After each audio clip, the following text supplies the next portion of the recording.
오늘 말씀은 요한복음 4장 43절에서 45절인데요. 제목을 같이 한번 읽어볼까요? 제목. 시작. 한 번 더 읽어보겠습니다. 시작. 요한복음 4장 43절에서 45절 짧으니까 우리 같이 한번 읽을까요? 시작. 이틀이 지남에 예수께서 거기를 떠나 갈릴리로 가시매 친히 증언하시기를 선지자가 고향에서는 높임을 받지 못한다 하시고 갈릴리에 이르심에 갈릴리인들이 그를 영접하니 이는 자기들도 명절에 갔다가 예수께서 명절 중 예루살렘에서 하신 모든 일을 보았음이더라. 아멘. 지금 예수님이 그 사마리아 여자를 만나서 그 오랜 수건이었던 그 사마리아 그 소외받는 곳에 가서 그 여자를 전도하고 그 사마리아 사람들과 함께 이틀을 보냈습니다. 그러면서 그 마을 사람들이 다 예수님을 믿었어요. 그러니까 그런 뭐라 그럴까요? 기쁨. 예수님이 너무 기뻐서 식사할 겨를도 없을, 식사도 하고 싶지 않을 만큼의 그런 기쁨을 누렸죠. 예수님의 제자들은 어땠을까? 예수님의 제자들도 너무 좋았겠죠. 그리고 어떤 기쁨을 느끼면서 자기들이 잘못 생각했던 것도 깨닫고 그런 어떤 복음의 그런 풍성함을 누렸습니다. 그런데 그래서 그 이틀이 지나서 그 복음의 풍성함을 누렸는데 예수께서 거기를 떠나 갈릴리로 가시며 이제 그 예수님이 예루살렘에서 이제 갈릴리로 가는 중간에 이제 사마리아를 통과했기 때문에 이제 갈릴리로 간 거죠. 통과해서 친히 증언하시기를 선지자가 고향에서는 높임을 받지 못한다 하시고 제가 예전에 그 선교를 갈 때 인도 선교를 한번 간 적이 있어요. 단기 선교를. 인도에 갔더니 아주 그 시골의 아주 그 마을에 그곳에서 우리가 이제 태권도 가르쳐 주고 뭐 이렇게 그 뜨개질 하는 거 가르쳐 주고 이런 거 가지고 왔어요. 그랬더니 애들이 몇백 명이 모이는 거야, 그냥.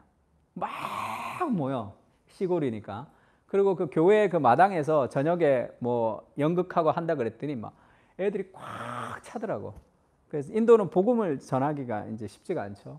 근데 거기서 이제 선교사님이 이제 조심조심 복음도 전하고 하여튼 뭐 너무 감격했어요. 애들 붙들고 기도해주고 뭐 완전 울음바다. 그 감격 가운데 이제 그 왔습니다. 그 다음에 일본을 갔는데 코리안 나이트라고 이제 그 음식을 준비해서 사람들 초청했는데 한 명 하더라고. 한 명 오더라고. 그러니까 그 한 명도 뭐 엄청나게 귀한 거지. 잘 안 오니까. 그러니까 내가 인도와 일본을 한 번에 가서 인도 다음에 일본을 갔더니 멘붕이 온 거예요. 거기는 막 보고해서 영광스럽게 하나님을 찬양했는데 여기는 한 명 오는 거니까 정말 노력했는데 한 명 오는 거니까 그러면 그것은 막 성공이고 이건 실패인가? 막 그러면 인도에서 이렇게 복음을 전하면 너무 기쁘겠죠. 그것도 하나님의 역사고 여기도 하나님의 역사. 그러니까 둘 다 하나님의 역사인데 그것에 뭐라 할까? 여기를 왔다가 저기를 가면서 내가 조금 혼란스러웠던 나도 이제 젊었으니까 마찬가지죠. 승리와 좌절이 공존하는 세상에 삽니다. 사마리아에서 그 복음을 전해서 막 복음의 변화가 일어나는데 예수님이 고향에 갔는데 선지자는 고향에서는 높임을 받지 못한다라고 배척을 당한단 말이에요. 이 두 가지를 우리가 늘 동시에 당하죠. 성공했을 때는 뭔가 하나님의 역사를 경험했을 때는 하나님 우리와 함께 하신다는 느낌이 확 든단 말이에요. 근데 그 기쁨을 가지고 딱 갔는데 여기서는 좌절되고 거절당하고 실패하고 그런 일들이 내 인생에 막 일어난다. 그 혼란스러운 거죠. 이것과 이 모든 인생을 통해서 하나님이 우리를 빚어가신다는 것을 기억해야 돼요. 승리는 좋고 실패는 나쁜 게 아니라 변화산의 사건도 마찬가지죠. 예수님이 변화산에서 올라가서 이제 인간 예수님을 주님으로 고백했던 베드로, 야고보, 요한을 데리고 예수님이 변화산 그 산에서 예수님이 변형되셨죠. 신성을 드러내셨어요. 그러니까 예수님이 하나님이신 것을 지금 여기서 이 사람들이 봤습니다. 이 모세와 엘리야가 나와서 모세와 엘리야와 함께 별세를 이야기하셨더라. 십자가에서 예수님이 죽으시는 것을 모세와 엘리야, 이 율법의 상징과 선지자의 상징, 이 구약의 상징인 이 두 사람들과 이 출애굽을 얘기했다는 거예요. 그 이스라엘의 그 출애굽 같이 이 참 이스라엘 이것을 이제 온전한 출애굽을 예수님이 이제 그 보여주시는 사건이기도 하죠. 이걸 봤어. 보니까 베드로가 완전히 은혜로운 거죠. 영광스러운 예수님을 만났으니까 그렇게 얘기합니다. 두 사람이 떠날 때 베드로가 예수께 여짜오되 주여 우리가 여기 있는 것이 좋사오니. 여기 있는 것이 좋겠죠. 그 영광스러운 예수님 보면서 날마다 찬송하고 날마다 기도하고 그 얼마나 좋겠어. 여기 있는 것이 좋사오니 우리가 초막 셋을 짓되 하나는 주를 위하여 하나는 모세를 위하여 하나는 엘리야를 위하여 하사이다 하되 자기가 하는 말을 자기도 알지 못하더라. 지금 이 속에 그 영광스러운 예수님을 만났단 말이에요. 예수님 뭐라 그래요? 야 내려가자 이렇게 얘기한다고. 산에서 내려왔단 말이에요. 그 영광스러운 예수님을 만나고 내려와서 어떤 일이 있냐면 귀신 들린 아들을 데리고 온 아버지가 그렇게 얘기해요. 내가 귀신 들린 아들을 데리고 왔는데 당신의 제자들이 능히 고치지 못하더이다. 그래서 이 영광스러운 하나님을 예수님을 만나고 와서 제자들이 경험했던 것은 귀신 못 고친 거예요. 좌절. 뭐 그렇게 하나님 영광을 만났는데 현실에 왔더니 이건 뭐 귀신이 나가질 않아. 여기서 예수님 만났는데 막 여기서 막 귀신 나가고 막 변화가 되고 막 능력 가운데 나타나고 이러면 얼마나 좋겠어요. 그래서 예수님이 그 귀신을 쫓아내면서 뭐 말씀과 기도 외에 이런 요가 나갈 수 없다 이렇게 얘기하면서 여기서 그렇게 영광스러웠는데 거기서 곧 좌절하는 그런 모습들을 볼 수 있습니다. 기쁨과 슬픔, 우리 삶의 승리와 실패 이런 것들이 우리 인생에 함께 있는 거죠. 함께 있습니다. 그래서 우리의 인생을 거기에다 마음을 두면 안 돼요. 승리하면 내가 뭐 좋은 것 같은, 내가 뭔가 된 것 같은, 큰 축복을 받은 것 같은, 실패하면 내가 뭐 안 된 것 같은 그런 삶의 결과에 자기의 인생의 정체성을 두게 되면 우리는 늘 흔들리게 되어 있습니다. 그래서 승리했다가 실패할 때 인생이 무너지는 거죠.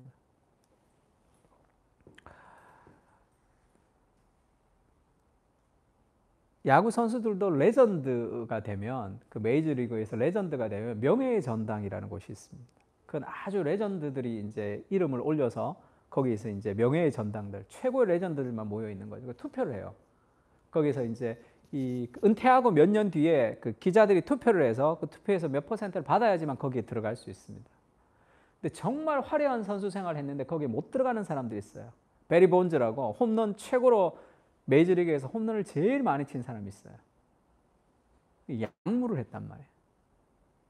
그리고 또 뭐 A 로드라고 아주 유명한 사람인데 그 사람도 올라갈까 못 올라갈까 지금 고민하고 있는 약물을 하는 거죠. 왜 그 스타들이 약물을 할까 하면 최고의 영광을 맛봤잖아요. 나이가 들면 이게 점점점 떨어진단 말이야. 그러니까 그것을 받아들이기가 쉽지 않은 거죠. 내려오질 못하는 거지. 그래서 약물의 유혹에 빠지는 거죠. 그가 쌓아올린 모든 명예가 다 무너지는 거죠. 그것에 나의 정체성을 두기 때문이죠. 승리, 사람들의 박수, 사람들의 영광. 예수님이 갈릴리로 갔더니 선지자가 고향에서 높임을 받지 못한다 하시고 고향에 가서 갈릴리에 이르심에 갈릴리인들이 그를 영접했어요. 이는 자기들도 명절에 갔다가 예수께서 명절 중에 예루살렘에서 하신 모든 일을 보았습니다. 예수님이 기적을 베푸는 거 이런 것들 다 보았기 때문에 예수님을 기쁘게 영접했다는 것 같지만 사실은 그렇지가 않습니다. 이때 영접했다는 단어는 ESV 영어 성경 같은 데 보면 그냥 웰컴이라고 써요. 우리가 영접하는 자, 그 이름을 믿는 자들에게는 할 때는 receive라는 단어를 씁니다. 이 단어가 달라요. 그러니까 이때 영접했다는 것은 그냥 예수님을 받아들였다는 겁니다. 그러니까 이들이 막 예수님을 받아들이고 굉장히 좋아했다 그러면 이 위의 말이랑 이게 맞지가 않죠. 선지자가 자기 고향에서 높임을 받지 못한다라는 얘기입니다.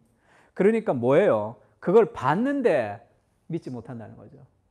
안 본 게 아니라 그걸 봤어. 근데 그들의 삶에서 예수님을 거부하는 거죠. 마태오 보면 예수님이 고향으로 가셨습니다. 그들을 회당에서 가르치시니 그들이 놀라 이르되 이 사람의 지혜와 이런 능력이 어디서 났느냐 놀랬어요. 그 가르침과 예수님의 능력에 경험했단 말이야. 그 다음에 바로 그렇게 얘기하죠. 이는 그 목수의 아들이 아니냐, 그 어머니 마리아, 그 형제는 야고보, 요셉, 시몬, 유다라 하지 않느냐, 그 누이들은 다 우리와 함께 있지 아니하냐. 그런즉 이 사람이 이 모든 것이 어디서 났느냐 하고 예수를 배척했죠.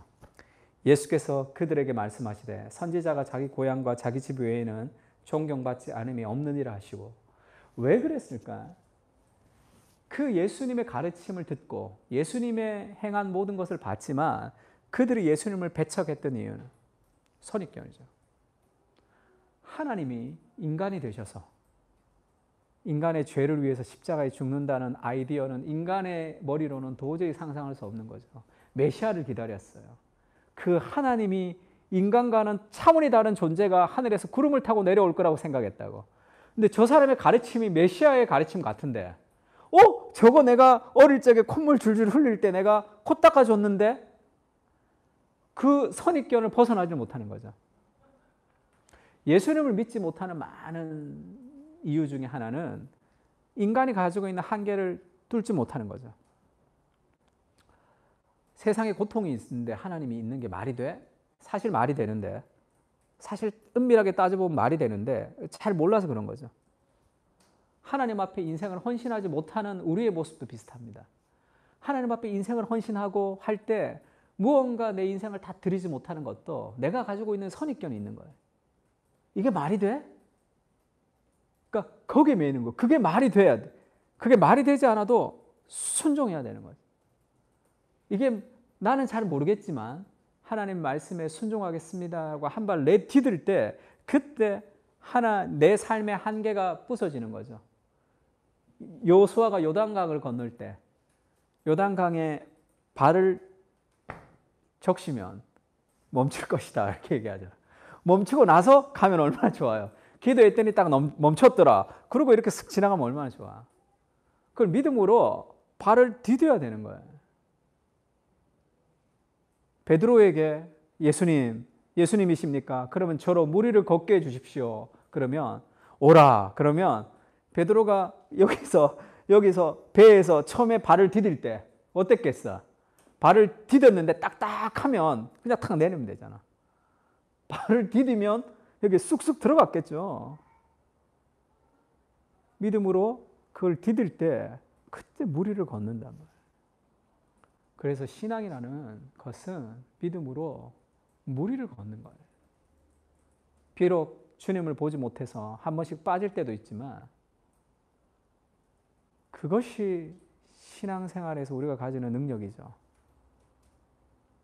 안전한 보트 안에서 가만히 있어서는 어떤 능력도 체험할 수 없는 삶을 살아갈 수밖에 없겠죠. 그 선입견이 있다면 그걸 깨지 못하는 거죠. 그리고 또 한 가지 예수님을 배척하게 된 것은 그들의 마음속에 인간의 마음 가장 깊은 곳에 있는 시기심이죠. 우리가 동창회를 갔다 오면 기분 나쁜 이유가 뭐냐면 우리가 삼성 이건희 회장이나 이재용이 어떻게 됐다는 게 그렇게 그 시기심이 일어나지 않아요. 그건 부러움이야. 부러움이라는 것은 부럽다는 것은 나에 없는 것을 갚은 거예요. 시기심은 그 사람에게 있는 걸 뺏고 싶은 게 시기심입니다. 나보다 공부도 못했는데 얘가 나보다 얘 영 별론데 근데 얘가 좋은 남편 만나 얘가 좋은 와이프 만나서 얘가 뭐가 잘 나가고 학교도 나보다 못했는데 더 잘 나가고 할 때 그때 이제 이 시기심이 일어나는 거죠. 마음속에. 그의 그것을 박수 쳐주지 못하는 거죠. 왜 박수 쳐주지 못하죠? 나를 생각해서 그렇습니다. 이게 인간이 가지는 가장 깊은 마음의 본성이에요. 하나님 앞에 예배를 드렸는데 가인의 예배는 하나님이 받지 않고 아벨의 예배를 하나님 받으셨습니다.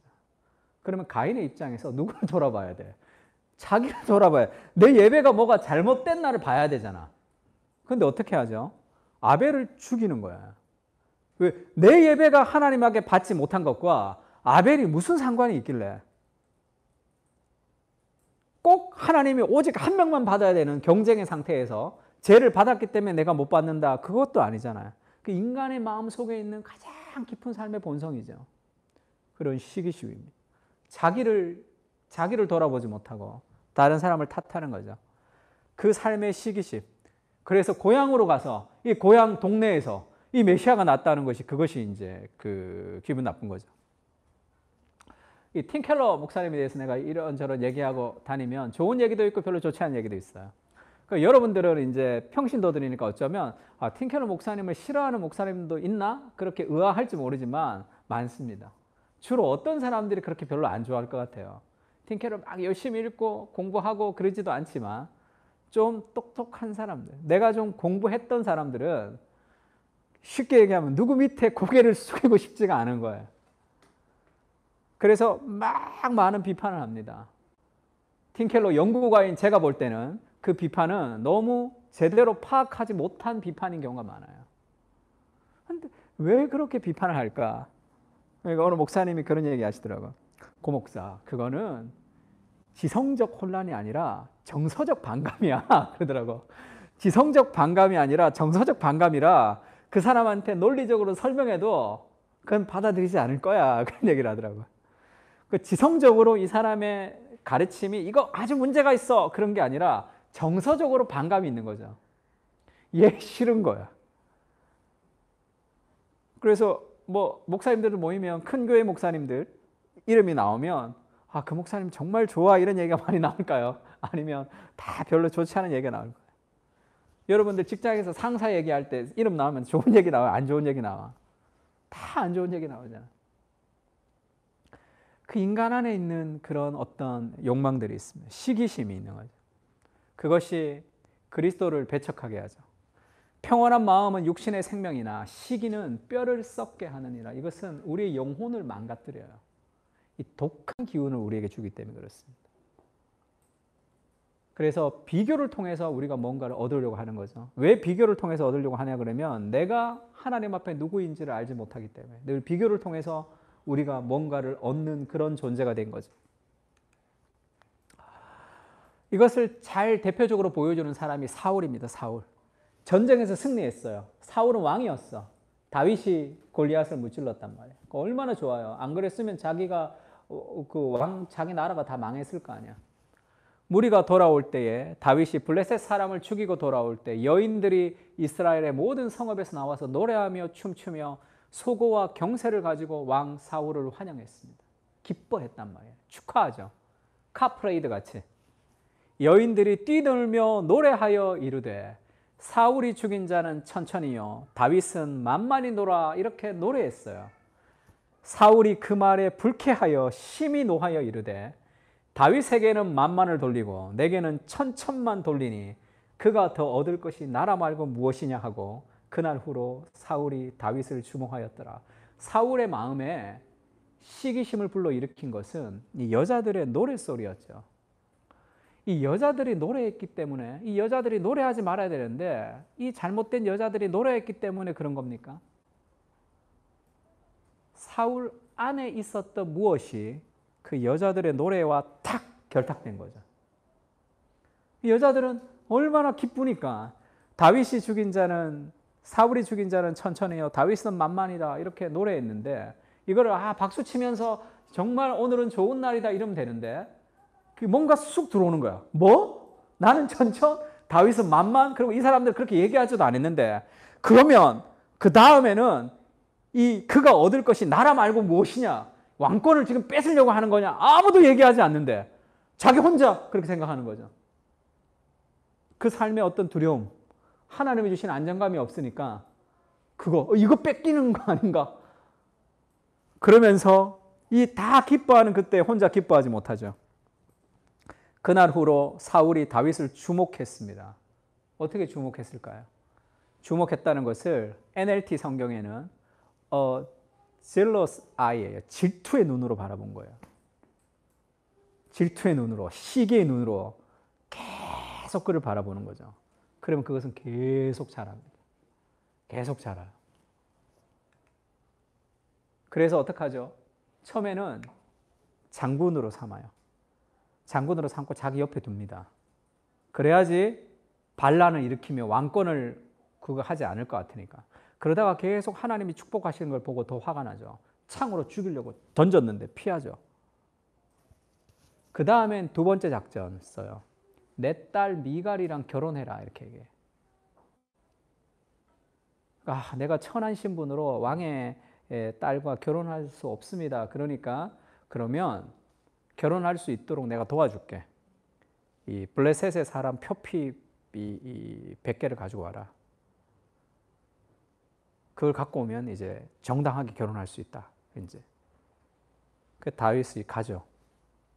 이렇게 얘기합니다. 스스로 이르되 내가 딸을 그에게 주어서 그에게 올무가 되게 하고 블레셋 사람들의 손으로 그를 치게 하리라.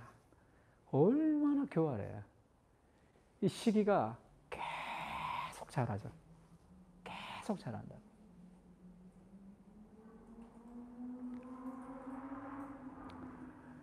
사울이 다윗에게 이르되 내가 오늘 다시 내 사위가 되리라. 이건 뭐예요? 넌 죽을 거야. 너 가서 죽어야 돼. 아주 교묘하게. 다윗이 200개를 갖고 와요. 근데 200개를 갖고 와서 어쩔 수 없이 결혼시켜야 되는 그런 어려움에 봉착되기도 했죠. 이것이 우리 안에 있는 시기심이죠. 진리를 알지 못하게 하는 그런 마음의 시기심이 있습니다. 근데 문제가 뭐냐 하면 오늘날의 세상은, 오늘날의 문화 내러티브는 이 시기와 질투를 굉장히 좋게 생각하는 데 문제가 있어요. 분노는 잔인하며 노는 창수각거니와, 분노할 때 부는 잔인하고 노는 창수각거니와 투기 앞에 누가 서리요? 이 투기가 이 질투, 시기예요. 그러니까 우리가 분노하는 것도 이거는 잔인하고 창수 같지만 이 시기 앞에서는 이거는 분노는 아무것도 아니다 이렇게 얘기하죠. 이 시기는 이거는 아주 강력한 거니까, 다른 사람에 있는 것을 뺏고 싶은 거니까. 부러움과 시기는 좀 다른 거예요. 아, 부럽다. 그거 할 때는 나에게 없는 것에 대한 어떤 부러움 정도 있을 수 있겠죠. 시기는 사람에게 있는 것이 없었으면 좋겠다는 겁니다. 그 사람이 안 됐으면 좋겠다는 거예요. 그래서 뭐 연예인이 뭐 이렇게 잘 나가던 연예인이 어쩌다가 뭐가 안 됐다 했을 때 그 연예인 내가 그렇게 좋아하지 않는 사람이었다면 그것 자체가 약간의 쾌감이 있습니다. 인간은 잘 됐다, 꼴 좋다, 그렇게 깝죽대다가 그럴 줄 알았다, 그런 경향이 인간 안에 있단 말이에요. 아주 더러운 본성이 인간 안에 깊이 이렇게 깔려 있는 거죠. 이 투기가 이렇게 강하니까, 그래서 대부분의 사람들은 이 질투를 이 목표를 이루는 힘으로 사용하라 이렇게 얘기해요. 에너지로 사용하라 이렇게 얘기합니다. 그래서 내가 쟤 싫어 그러면 내 실력으로 쟤 이겨주겠어. 그 에너지원으로 시기를 사용하라는 거야. 분노, 시기는 자기의 뼈를 갉아먹는다 그랬어요. 자기 영혼이 다 갉아먹어. 그 목표 때문에 가장 귀한 것들을 다 잃어버리게 돼 있어요. 목표를 이루더라도, 목표를 이루지 못하더라도 자기 영혼을 갉아먹는 삶을 살아갈 수밖에 없습니다.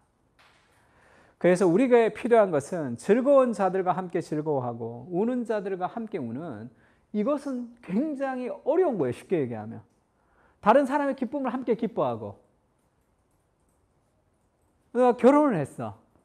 그럼 막 축하해 주면 되는데 내가 결혼하지 못한 것에 대한 슬픔이 더 큰 거예요. 그럼 막 그거를 막 축복해 줄 수가 없어요.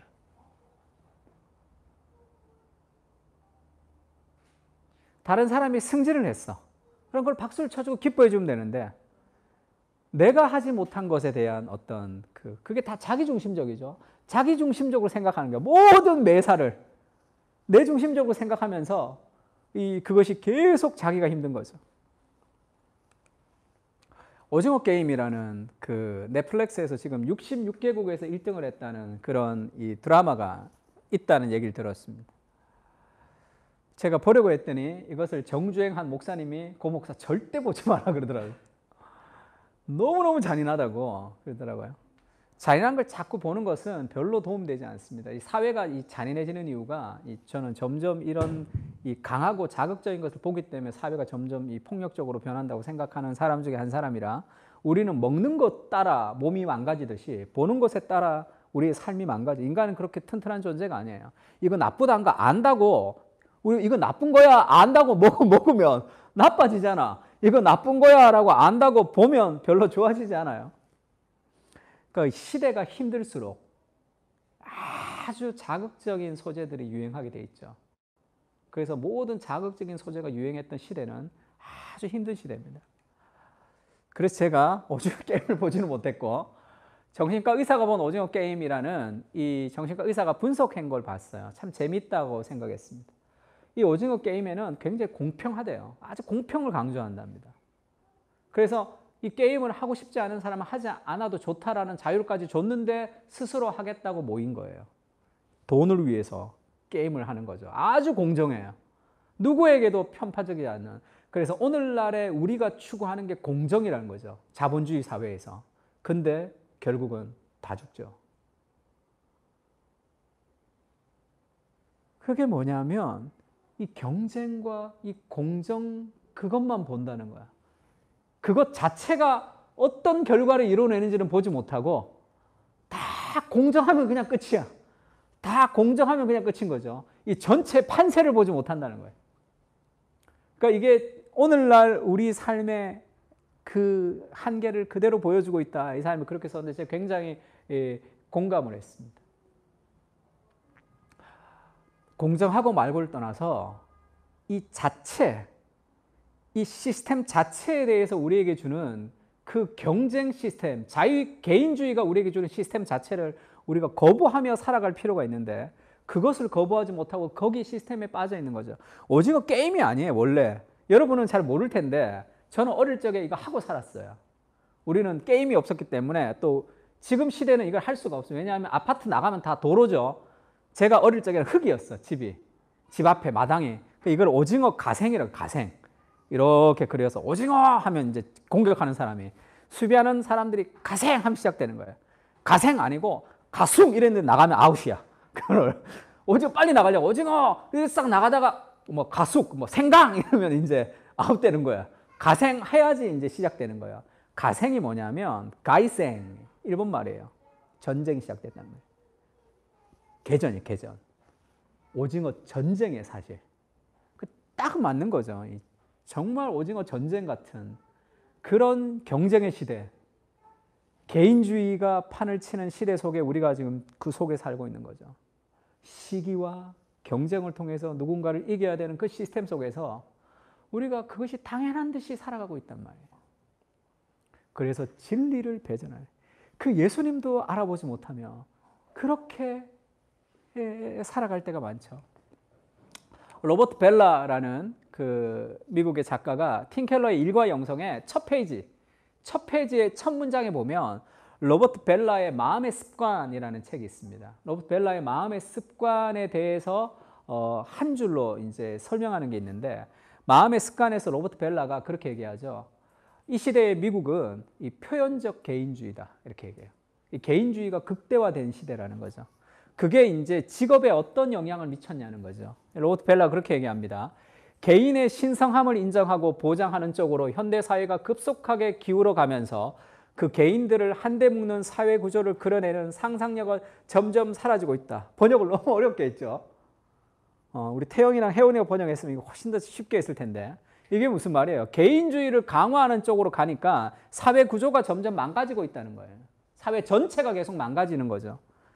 개인을 신성불가침한 존재로 여기는 관념과 전체를 보는 감각이나 공동선에 대한 관심과 균형을 이루지 못하고 있는, 개인에게 집중되는 사회가 되니까 사회와 공동체 전체는 관심이 없어서 균형을 이루지 못하는 사회가 되고 있는 것이 오늘날의 현실이라는 거죠. 그래서 이 현실이 어떤 결과를 만들어내느냐, 이렇게 얘기합니다.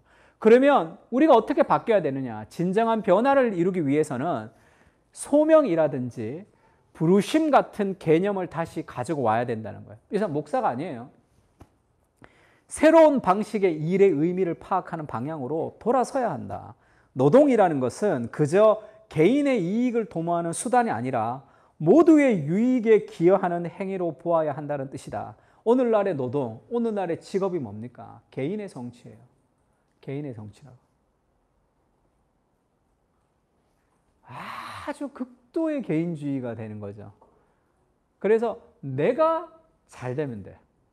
회사도 이렇게 갈아타고 이렇게 해서 결국 내가 좋은 집에서 좋은 차를 타고 내가 좋은 직위를 누리면 되는 이런 사회 생활 속에서 이 경쟁과 시기라는 것을 통해서 이것이 건강한 방식의 경쟁이라고 생각하며 살아가면 전체가 망한단 말이에요.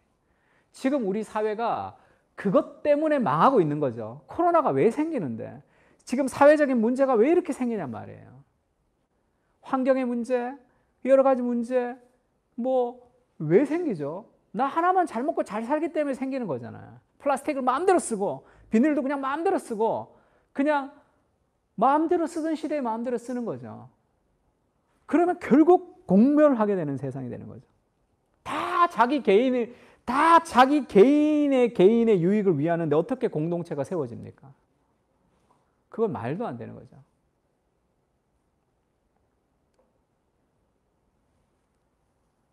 그래서 오늘날의 직업은 이 노동이라는 것이 개인의 이익을 도모하는 수단이 아니라 모두의 유익을 기하는 행위로 보아야 된다. 이렇게 바뀌어야지만 미국이 지금 이 건강한 방식으로 바뀌어갈 수 있다. 지금 그렇게 얘기하는 거죠. 점점 지금 세상이 계속 안 좋아지고 있는 이 상황 속에서 우리가 어떻게 살아가야 되느냐. 예수님은 그렇게 얘기하죠. 나를 따라오려거든 자기를 부인하고 나를 위하여 자기 목숨을 잃으면 찾을 것이다. 내 목숨을 구원하면 잃어버릴 것이고 개인적으로 나를 위해서 살아가면 너는 결국 망할 것이고 나가 예수 그리스도를 위해서 자기 목숨을 잃어버리면 결국 그것이 너도 잘 되고 세상도 잘 되는 가장 큰 복을 얻는 방식이다. 그렇게 얘기하신단 말이에요. 오늘의 우리의 삶에 있는 그 예수님을 거부했던 그들의 시기심을 돌아보면 우리 안에 그것이 있는지를 좀 돌아봐야 돼요. 그리고 우리는 그런 세상에서 우리는 그것과는 좀 다른 방식으로 살아갈 필요가 있습니다. 옆에 있는 사람이랑 한번 얘기하세요. 우는 자들과 함께 울고 웃는 자들과 함께 웃읍시다. 그렇게 한번 얘기 좀 해보세요. 시작. 그게 얼마나 쉬운데 얼마나 어려워. 그게 어렵다고. 왜요? 나를 자꾸 생각하기 때문에. 자기 정체성, 자기 중심성 때문이죠. 그럼 오늘 두 번째로는 예수님이 갔을 때 예수님을 거부했던 사람들의 마음을 좀 살펴봤고, 그게 우리 안에도 있죠. 예수님의 입장에서 예수님이 거절당하는 것을 좀 생각해 볼 필요도 있습니다. 영광을 경험했어, 우리가. 승리를 경험했어. 근데 바로 나를 거부하는 것을 경험할 때 어떤 생각이 들겠어요? 너 내가 누군 줄 알아? 너네 내가 누군 줄 알아? 그런 생각이 드는 게 정상적이겠죠. 그래서 요한과 야고보가 예수님에게 그렇게 얘기했죠. 사마리아 사람들이 예수님을 지나가는 것을 거부했을 때 그렇게 얘기했죠.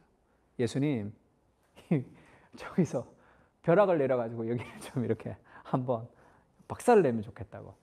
그래서 보아너게 우레의 아들이라고 별명을 지어줬죠. 야, 너는 그렇게 분노가 많냐, 이 화보야. 이렇게 예수님이 별명을 지어줘서 걔네들끼리는 다 보아너게 불렀을 거예요. 야, 화보 뭐 이렇게 그렇게 이제 장난쳤겠죠.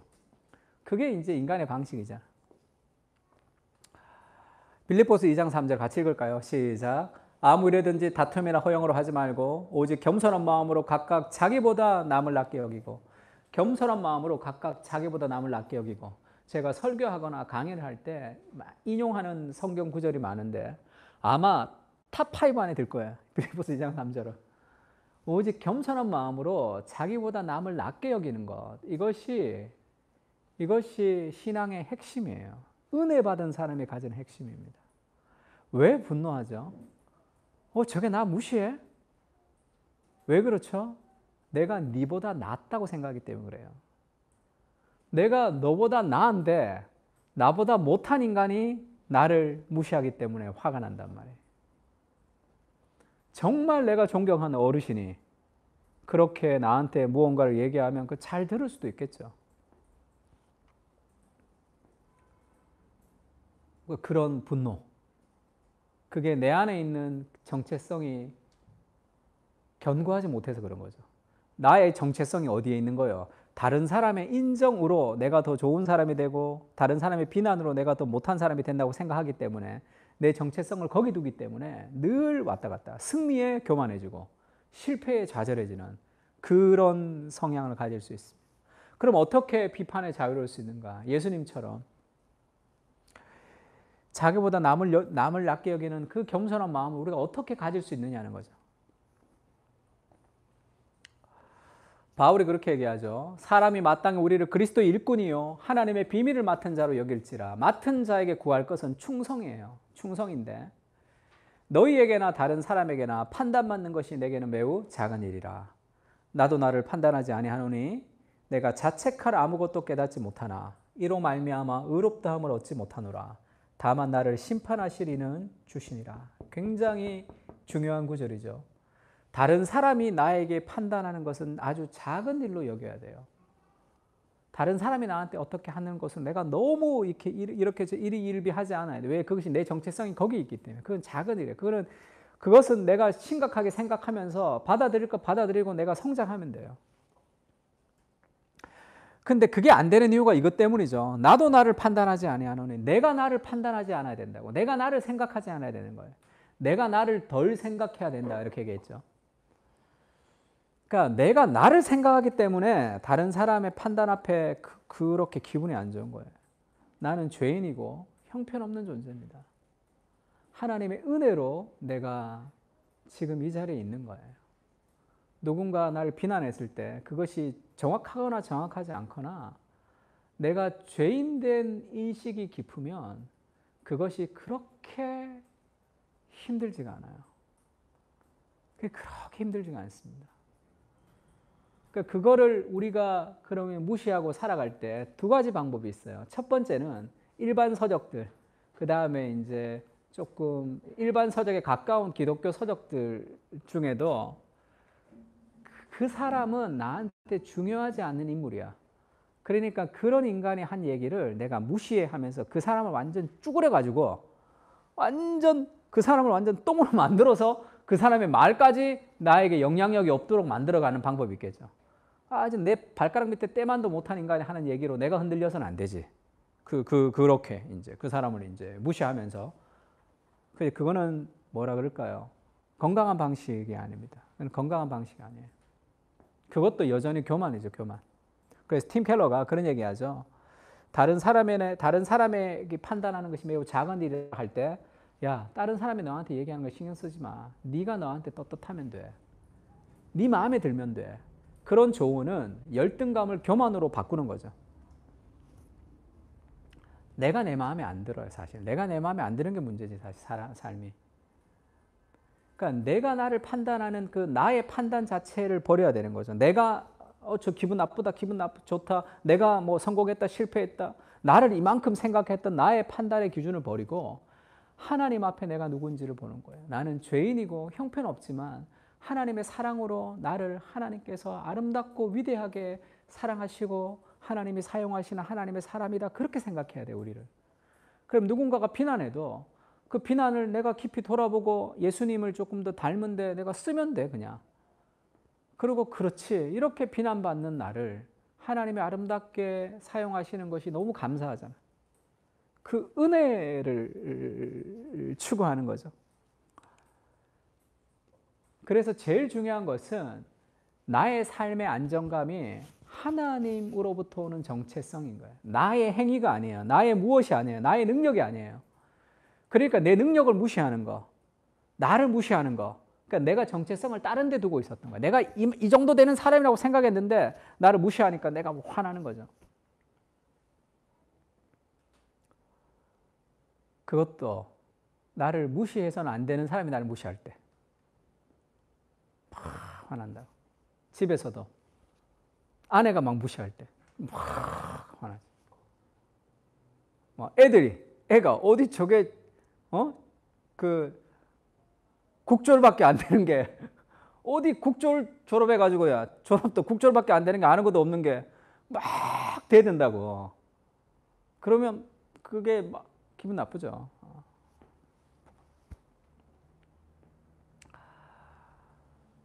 그것을 극복하는 유일한 길은 내가 하나님의 완전한 사랑과 인정을 받고 있다는 것을 누리는 거예요.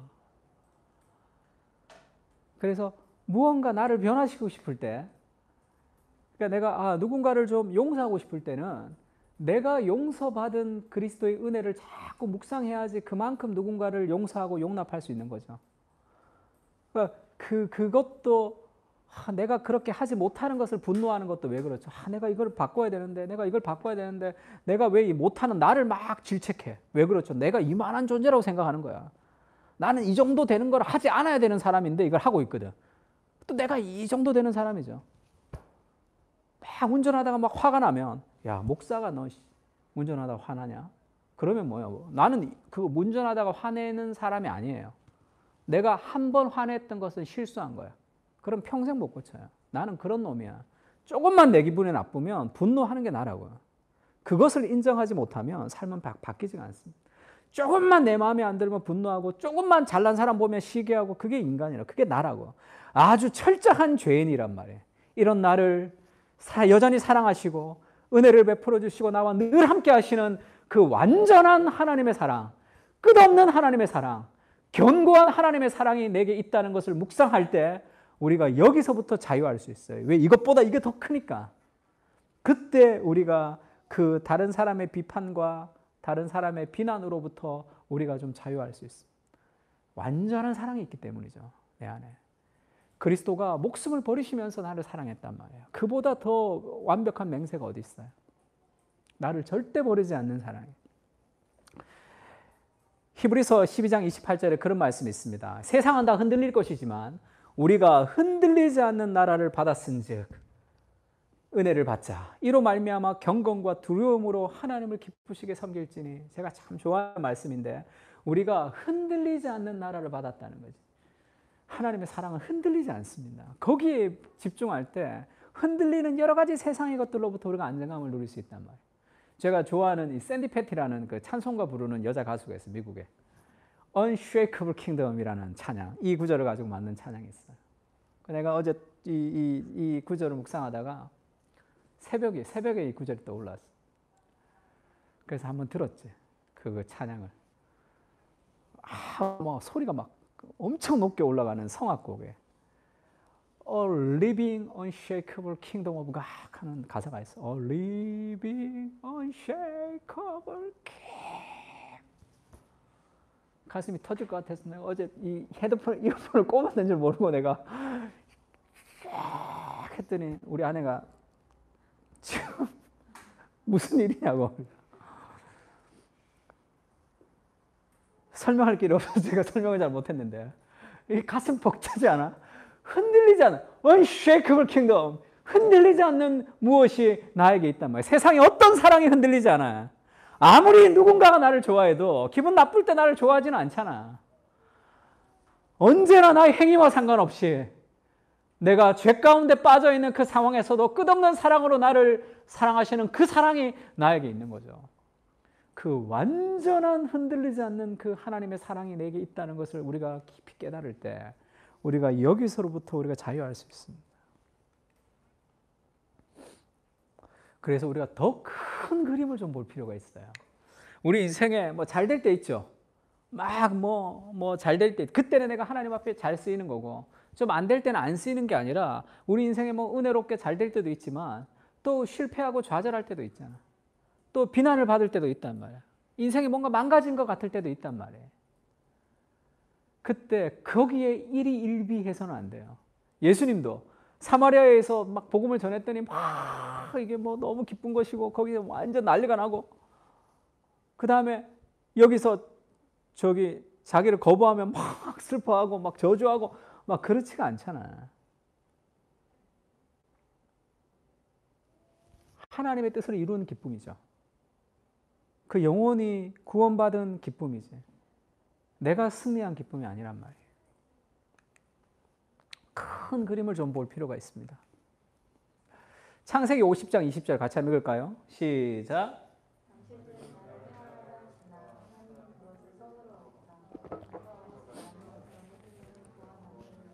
이건 누가 한 얘기예요? 요셉이 한 얘기죠. 요셉의 인생에는 온갖 굴곡들이 많았습니다.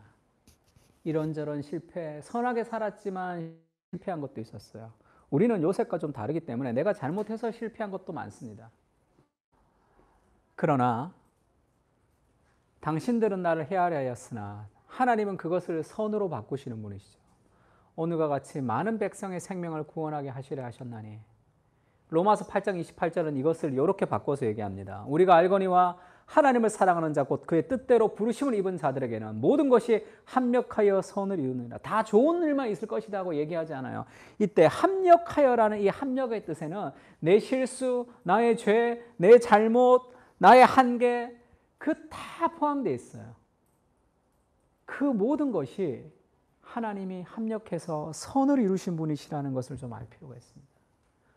인생에서 성공, 인생에서 실패 하나의 일희일비하지 않고 그 모든 것을 통해서 하나님이 나를 아름답게 빚어가신다는 그 소망이 있어야 돼요.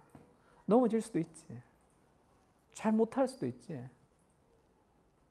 그럴 수 있잖아.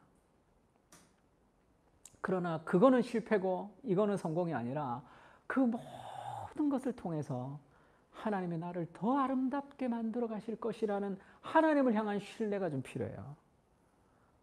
자기 자신을 향한 신뢰가 아니라. 유진 피터슨이 쓴 응답하는 기도라고 제가 기도할 때마다 읽는 책이 있어요. 거기에서 이제 기도, 시편의 기도와 이야기라는 것을 유진 피터슨이 그렇게 얘기했습니다. 다윗이 그의 아들 압살롬을 피하여 지은 시에 여호와여 나의 대적이 어찌 그리 많은지요. 일어나 나를 치는 자가 많나이다. 다윗의 시. 다윗의 시에는 인생의 이야기가 있다. 이렇게 시작해요. 이야기잖아 이거. 그의 아들 압살롬을 피할 때 지은 시니까. 그러면서 이런 표현을 썼습니다. 다윗의 인생은 온통 이런 사건들로 가득 차 있다. 모든 인생이 그렇다. 우리는 대부분 반란이나 다행히도 아들의 배신 같은 것을 경험하지는 않지만 갈등과 실패와 두려움, 사랑과 배신, 상실과 구원을 경험한다. 하루하루는 나의 이야기이다. 나름대로 목적을 두고 자기 일을 하는 사람들, 사랑을 나누는 사람들, 생계를 꾸려가는 사람들, 괴계를 꾸미고 죄를 짓고 믿는 사람들에게 아침에 시작되어 저녁에 끝나는 하루는 어떤 경계선이 된다. 그러나 모든 것이 연결되어 있다. 의미는 어디에나 있다. 이런 하루하루가 쌓여 인생이 되고 이야기가 된다. 이게 무슨 얘기예요? 제가 기도하면서 이게 마음에 확 와닿았어요. 우리 인생도 다윗처럼 막 너무 큰 고통이 있지는 않지만 온갖 갈등과 두려움과 온갖 이야기가 있죠. 하루하루의 이야기로 우리도 가득 차 있다고. 아침에 시작되어 저녁에 끝나는 하루는 어떤 경계선이 되죠. 하루에 우리가 그 끝나죠. 일들이 일어나고 그 다음날 또 일들이 일어난다고. 그러나 그 모든 것은 연결되어 있는 거예요. 성공도 실패도 좌절도 은혜도 연결되어 있어. 그래서 의미는 어디에나 있는 거죠. 마지막 문장이 이렇게 끝납니다. 이런 하루하루가 쌓여서 인생이 되고 이야기가 되는 거예요. 그 모든 우리의 실패와 우리의 좌절과 우리의 어려움까지 하나님 안에, 하나님의 그 계획 안에 아주 아름다운 인생의 이야기들로 만들어질 거란 말이에요. 영화를 다 보면 너무 아름다운 결말로 끝나지만 기승전결이 없는 영화가 어디 있어요? 다 위기가 있고 갈등이 있고 어려움이 있는 거잖아. 인생에서 슬픔을 자꾸 빼려고 하면 인생의 스토리가 연결되지 않아요. 그것은 큰 그림 속의 하나로 볼 수 있어야 됩니다. 자녀이면 상속자, 하나님과 하는 상속자니 우리가 그와 함께 영광을 받기 위해 고난도 함께 받아야 할 것이다. 우리의 큰 이야기 속에는 인생의 고난도 포함되어 있습니다. 생각하건대 현재의 고난은 장차 우리에게 나타날 영광과 비교할 수 없도다. 그 소망이 있어야 돼요. 그리고 제가 그 정신과 의사가 쓴 오징어 게임의 그 분석에 그런 재미있는 얘기가 있더라고요. 자기가 그 영화를 다 볼 때까지는 몰랐는데 어느 장면에 이 벽이 나오는 장면이 있는데 그 벽에 게임이 다 있다는 거야. 그러니까 다음에 무슨 게임 할지가 그 사람들에게 굉장히 궁금한데 그게 다 있다는 거야. 자기가 했던 게임, 그 다음 게임이 벽에 다 있다는 거야. 근데 그걸 못 봤던 거죠. 자기도 영화를 보면서 그걸 못 봤다는 거예요. 그러면서 그렇게 얘기해요. 이게 우리 인생하고 비슷하다는 거예요. 자본주의 사회라는 그런 아주 잘못된 이 큰 틀을 보지 못하고 오직 내 안에 있는 한 게임 한 게임만 몰두해서 그렇게 살아나면 기쁘고 죽으면 두려운 그런 인생을 살고 있지 않냐. 어쩌면 감독이 그걸 의도하지 않았겠냐. 이 크게 보면 다 보이는데 이 그것을 보지 못하고 살아가는 그 어리석은 인생을 좀 보여주는 것이 아닌가. 그렇게 쓴 거. 저도 굉장히 좀 마음에 와닿았습니다. 우리